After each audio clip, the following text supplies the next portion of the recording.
Today is a little bit heavier where we're heading today, all right? It's going to be I think it's going to feel a little bit like Shark Week on Discovery Channel once a year. No, that's not a good thing. Okay, that's a good thing for some people. But I think Shark Week, I think a person being in a little cage lowered down amongst a bunch of animals with big teeth, and the cage isn't very big. And if I'd be in that position, I'd be like, get me out of here fast. Today, I think some of you will be feeling by the time we're done or halfway through, get me out of here fast. Not because it's such a horrible thing you're teaching about today, but because it's hard. It's going to be hard in many ways to breathe through this because the idea can feel suffocating. And there's a possibility we're going to open up some old wounds to deal with. And then when you leave, you may be, or you may not be happy with the answers you don't receive. In the last few months, with circumstances that have taken place, with both some of the freedoms I've experienced in my moments with God on decisions I had to make, and then the sudden death of my sister-in-law, Sarah, a few months ago, the combination of the two, one, have forced me to ask some hard questions, but also because of the trust I'm experiencing and the growing trust of God, I feel freer to ask harder questions, which I've never felt free to ask in the past for one reason or another. And they were centered around two specific questions. The first one, is he God? The second one, is he good? You can follow along in your sermon notes if you want. Those are two questions we're going to center around. Is he God and is he good? If he is God, then there's four descriptors that go with him. They start with omni, okay? There's omnipresent, which means if he is God, he is everywhere at the same time. He is omnipotent, he is all-powerful. He is omniscient, which means he's all-knowing. And he is omnificent, which means he creates all, or has the capacity to create, not just create what we see, but can create at any given time. If he is God, then he has all those qualities about him. And then it asks the question, if he is good, then all his decisions, all his actions are an expression of goodness toward us as individuals and collectively. Now, just because he is God doesn't mean he's good. You can be all-powerful and all-knowing, but you don't have to act in good ways toward people. And just because you're good doesn't mean you're God. I know a lot of good people in this room. I promise you, they're not God. So, where we start today is acknowledging the reality that there are bad things that, if they haven't happened, will happen. Jesus himself said, in your life you will have troubles. He also made it very clear, fear not, for I have overcome the world. Okay, so though you may feel like it's a little suffocating today with our conversation, there is hope in it. And I will not leave you without hope today. But there will be hardship. So if you're in the middle of the pain of wondering why something happened, today's a good day for you. To allow you to feel free to ask questions. If you've never been through a difficult circumstance, this is a good day for you. Because one, it can help you walk with somebody who's asking questions you might feel very uncomfortable hearing. And the fact that Jesus said in your life you will have troubles, this prepares you to have a mindset that is able to face the difficulties that may be headed your way. No, that will be headed your way. So we ask this today. With what God does in the hard things, are they God intentions? Meaning, is he just acting upon his godness, his ability to do things, his ability to be all-powerful, all-knowing, all-creating, everywhere at the same time? Does he have good intentions? Meaning, when he acts out of goodness, and when bad things happen, well, it couldn't have been God because he had no capacity to do the great things, to do the all-powerful things. Or, and I made this last part up, and I don't know how to pronounce it, is he good? Are they Ga'ud intentions? I promise you won't say that again this whole time, but I wanted you to see it's the combination of God and his goodness. He acts out of both. We're going to read out of Genesis 11 today, and I want you to follow along on the screen, and I'll explain why in a bit. At first, everyone spoke the same language. But after some of them moved from the east and settled in Babylonia, they said, let's build a city with a tower that reaches to the sky. We'll use hard bricks and tar instead of stone and mortar. We'll become famous, and we won't have to be scattered all over the world. And the people had to stop building the city because the Lord confused their language and scattered them all over the earth. Now, for those of you who know the story, you know I left out about 5 verses, and that's bad Bible study, but I did it intentionally, and we will get back to them, I promise you, because that is not good. That's not being very prudent with what God lays upon one's heart. So we're going to get back to that, but I wanted you to hear the story as the people in the story experienced it as best I could. Let me give you a little context, all right? This happened approximately 100 years after the Great Flood, where Noah, his wife, his 3 sons and 3 daughters-in-law, they were the only ones to survive. So at that point, there were 8 people on earth. This is about 100 years later. So when we talk about the people of the earth speaking one language, we're not talking billions like we have today. We're not talking maybe even thousands yet. We're about 4 generations removed from Noah, which means we're in the hundreds. And in this story, it says that some moved to the region of Babylonia, which means we're talking a portion of those hundreds. This could be 50, 75, 100 people that have moved to Babylon to start building this city, which means on top of it, they're all family, extended family, 2nd, 3rd, 4th cousins. Now, wrap that amount around your head for just a second, and that's when this all starts happening. Imagine yourself, you're sitting down one night to watch a TV show. Give me a TV show. What do you watch? Law and Order. Which one? SVU, Law and Order, Criminal Intent. Okay, SVU. You're watching Law and Order, and halfway through the show, all of a sudden, Benson starts speaking in ways you can't understand. It's gibberish. You click on closed captioning, there's nothing. Because it's not Spanish, it's not French, it's not German, it's a language that has never been spoken before. And you actually think there's something wrong with the TV, you turn the channel. Every TV has a different language you don't understand. So you get on the phone and call your cable company. And you don't understand what they're saying. That's not really a surprise, right? But you don't understand their language. And you don't have the luxury of a translator because this is not a language that has ever been spoken before. So you get on the phone and you call your techie son who knows everything and will answer every problem. But as you talk to them, you get more frustrated because though you recognize their voice, you can't understand him. And you sense frustration on the other end because though you know he recognizes your voice, the son you bore, the son you raised does not understand you. And this is not just some clever exercise that teachers might do at school. You never understand them again.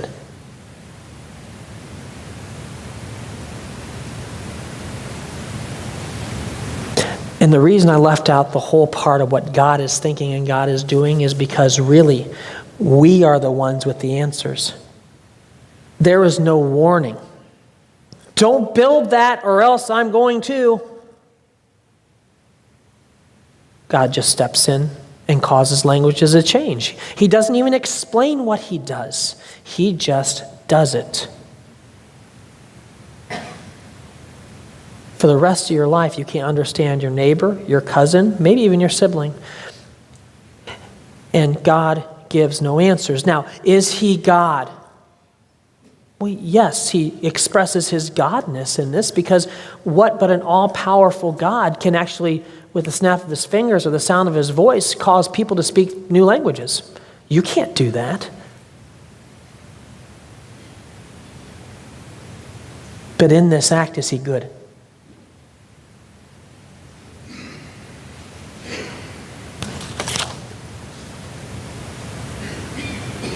No warning, no reason, no explanation.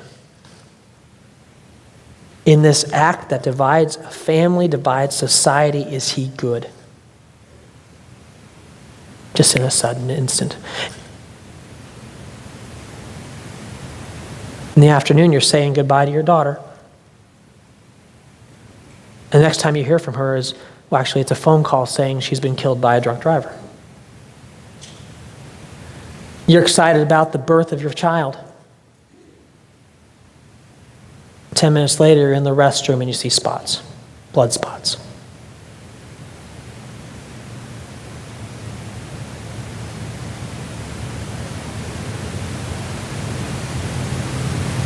You're excited because you get news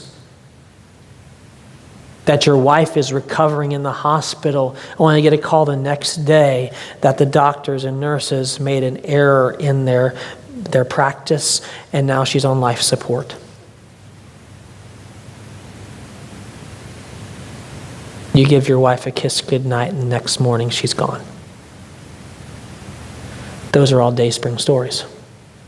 Every one of them. And it'll probably begin to touch what else is out there.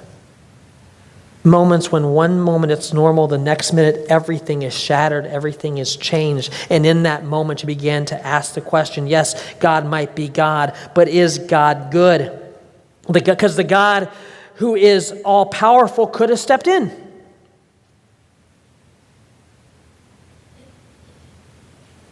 The God who's all-knowing knew it was going to happen.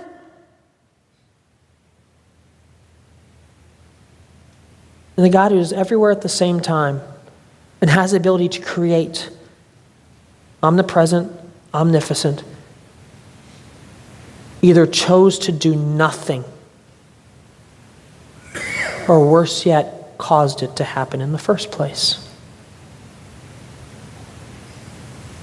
What kind of God would do this? What kind of God would let this happen? Feeling like Shark Week now? I'm sorry, but I'm not sorry. I'm sorry that we have to have this conversation because it is so heavy. I want to acknowledge something, but I'm also not sorry because Pastor Chuck acknowledged us several months ago. He said, we as a church, we talk a lot about the goodness of being a believer, the great things God does for us, that sometimes we sugarcoat or ignore the tough part about being a believer. When supposedly you're following a God who knows all and has all the answers, but then he acts in certain ways and gives you no reason for it. Remember I said there's hope at the end, all right? Hang with me, all right? I promise. So when we don't understand the why, what do we naturally do? We try to create the why, right? When we don't understand God, we try to make sense of why would he do this, or why wouldn't he step in and do something? And where does the why come from? It comes from here. It comes from you. See, when we try to kind of superimpose God's intentions, his motivations, we assume our intention into others. We take if we were in that position, what would we have done? And we assume our intentions into that. And you do it all the time. Let me explain. Let's say you compare yourself. I mean, I've compared myself as a parent. I'm guessing everybody has at some point.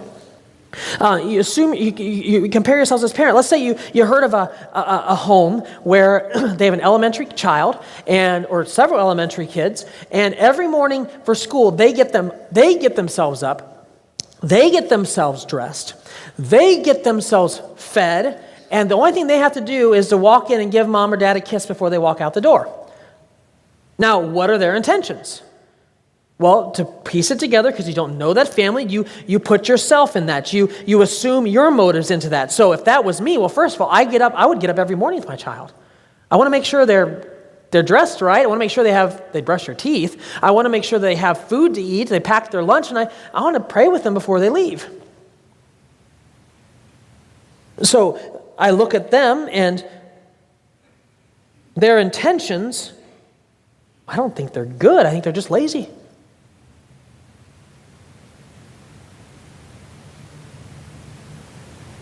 Or then these are all, this is hypothetical here. Let's say when you text your spouse during the day, I would text my spouse to my wife during the day, and it turns into more of an agitated conversation that frankly where she's angry at me by then. Once again, this is hypothetical, okay? This is not a real story.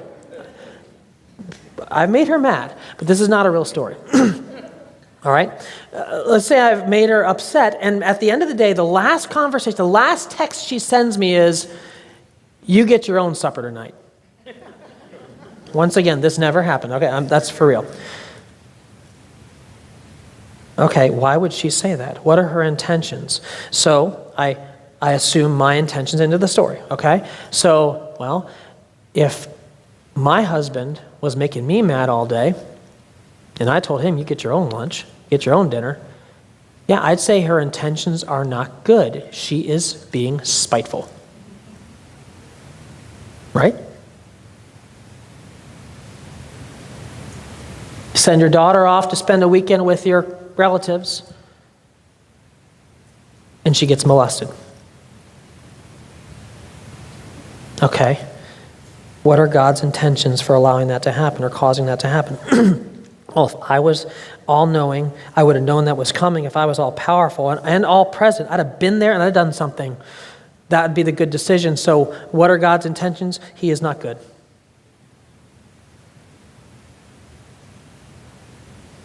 You're a hard worker. Don't make a lot of money, but you make an honest pay. And you're active in church. You give as much as you can. You show up to work, get your schedule for the next month. You come back the next morning, they said, "Go home, we're out of business." Why would God let that happen? Well, you assume your intentions and you assume the intentions into that. So, if my wife is faithful, I take care of her. My children are loving, I take care of them. If I'm faithful to God and He lets this happen, He's not good. Conclusion: God is not good. You following me so far? We are quick to read or assume our intentions into others. We do it to our family members. We do it to God. But listen, when we assume our intention into somebody else, it's very toxic. It gets toxic very fast because we're already hurting. And when we assume our intention to someone else and we assume that their intentions are not good, it makes us even more depressed, makes us even more angry, makes us even more discouraged, maybe even more bitter.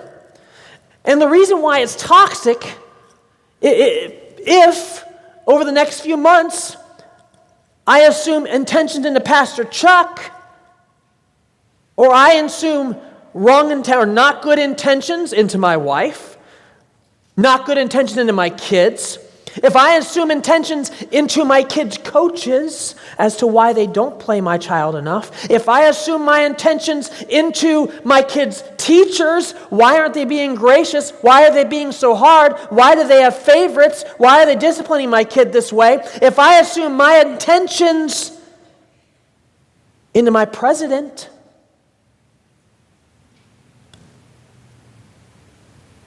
as to why he acts or doesn't act a certain way, says or doesn't say what he does, if I assume my intention to my governor, why he will sign or won't sign certain things, if I assume my intentions into God and they turn out not being good, and I get angry and bitter and frustrated, I close off myself to the possibility of hearing their true intentions, which may actually be good. Because listen, if I've already figured out your intentions, And it spiraled me in deeper into bitterness, deeper into anger, deeper into depression, deeper into sadness. And listen, all those emotions are from God, and they are fine. Be sad, be angry, be frustrated. That's fine. Jesus was. Feel that way. But you assume the wrong intention into God and other people. And then they share with you what their real intention was. Either one, they will confirm your reason for being angry.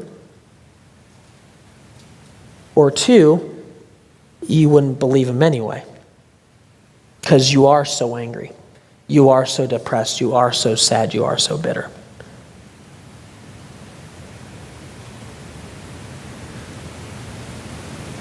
I mean, what if I were to tell you that these parents that are raising the kids this way actually are doing it intentionally to teach the kids independence? Well, who might be better prepared for life after high school? The kid who knows how to get themselves ready in the morning, get out the door, get themselves packed and dressed and teeth brushed, or the person who had mom or dad do everything for them every day? I'm not saying one is a better parenting style than the other, but all of a sudden, they don't seem so lazy or neglectful after all. And what if that final text from my wife really wasn't out of the anger from the previous texts? But what if I forgot that it was her night to go to PTO? And I always help get ready for dinner and PTO nights. Then I'm not going to come home angry, ready to face wrath. I'll acknowledge that this is what always happens anyway. I have no reason to be angry. So, I think this is a good time to finish the rest of the story. Now, let's see the whole story. Can I just give you the whole story of the parents and the whole story of my wife, hypothetically? Let's give me the whole story of Genesis 11, 1 through 9. All right, let's do this. At first, everyone spoke the same language. But after some of them moved from the east and settled in Babylonia, they said, let's build a city with a tower that reaches to the sky. We'll use hard bricks and tar instead of stone and mortar. We'll become famous, and we won't be scattered all over the world. But when the Lord came down to look at the city and the tower, he said, these people are working together because they all speak the same language. And this is just the beginning. Soon they will be able to do anything that they want. So come on, let's go down and confuse them by making them speak different languages. Then they won't be able to understand each other.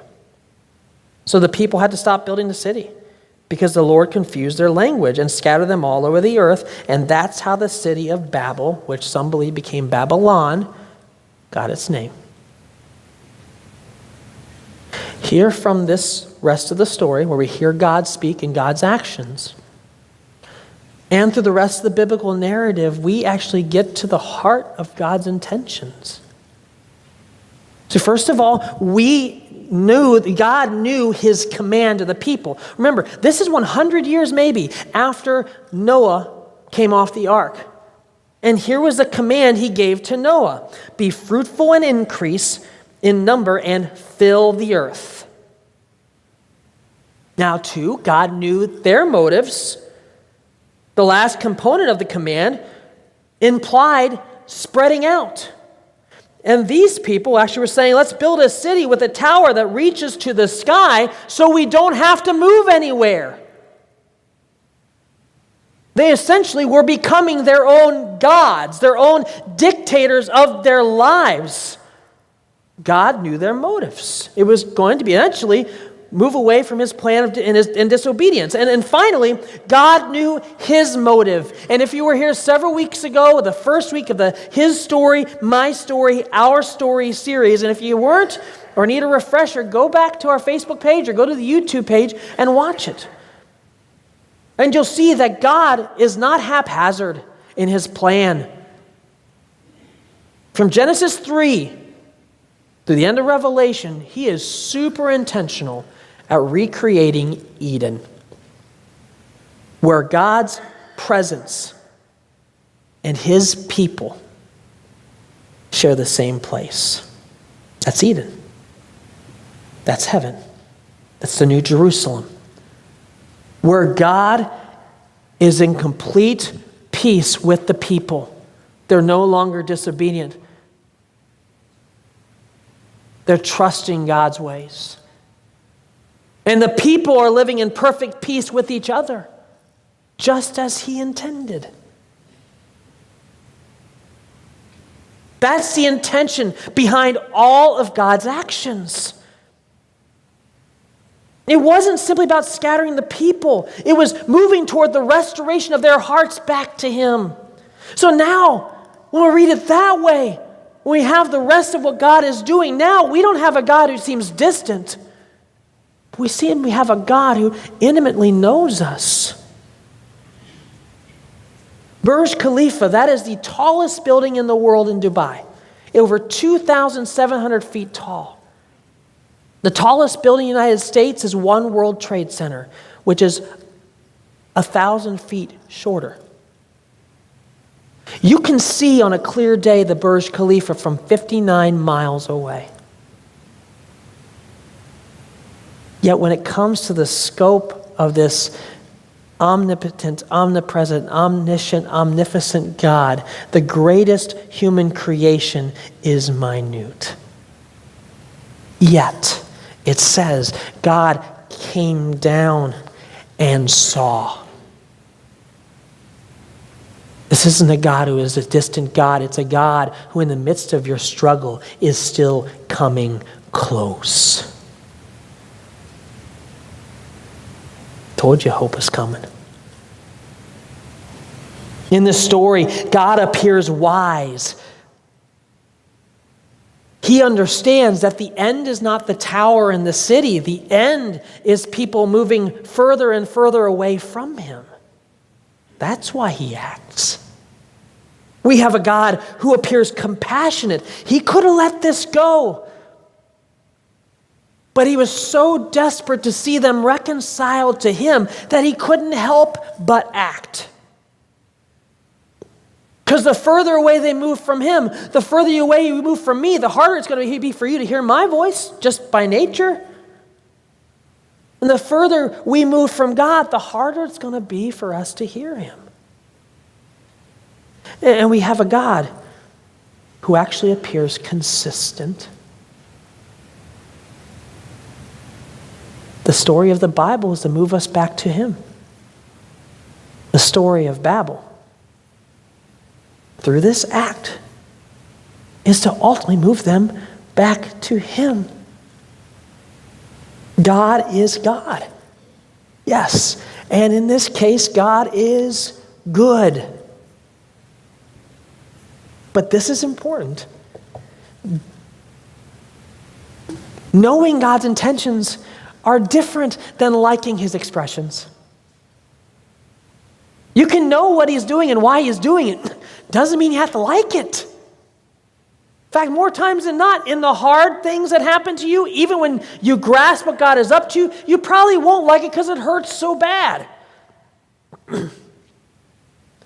I mean, could God have accomplished this in a different way? Sure. I mean, He could have reached out of heaven and flicked the tower over with His pinky. He's a creative God. He's a creator God. He could have done it any way He wanted. Why would He choose a way to divide the small society and extended family that was? I don't know. And to be honest with you, church, that's one of the hardest parts about being a pastor. Is working with people who have so many questions. And you so bad want to have the answers because sometimes there's an expectation that you got them. Nicole and I have talked a lot the last few months. There's so many things we don't get about God. And that's hard. Now, don't let that deter you from coming and talking. Please call up Pastor Chuck or myself or Pastor Dylan and meet with us. We may not have an answer, but you sure will feel safe and free to ask the hard questions and find some people to walk with you and pray with you in this journey of all this hurt and pain you're walking through. That's when the church can't provide answers. We can provide presence. We should provide presence.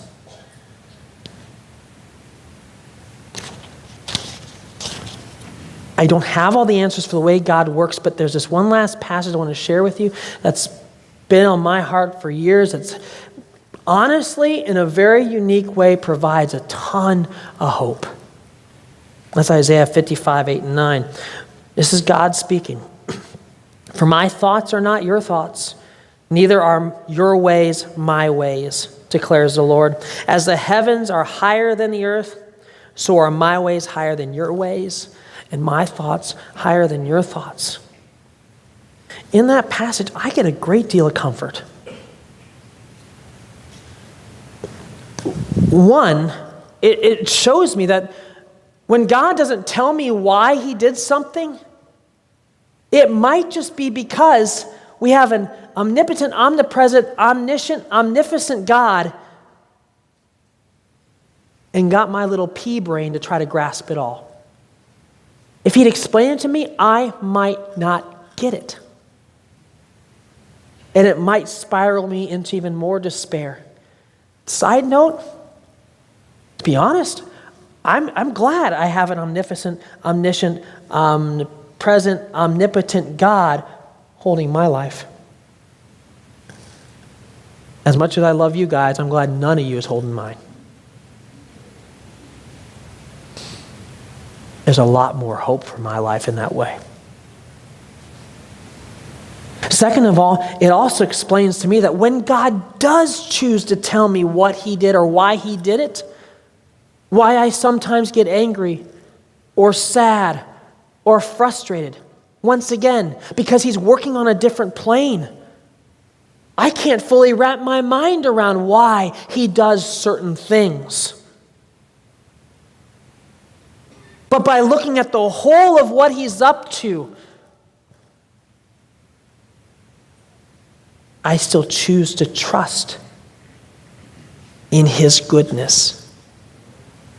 So I wish today I could let you walk out with you. Try this. Go home and do this, and maybe you'll feel better about your God. Maybe you'll feel better about your life. Just try these 3 steps. Take this pill. I wish I had that. But all I'm going to leave you with is this. I think this is what God is asking us through the story of Babel. If you know his intentions, but you don't like his expressions, can you at least try to trust his heart? Can you trust that he is God? He's good.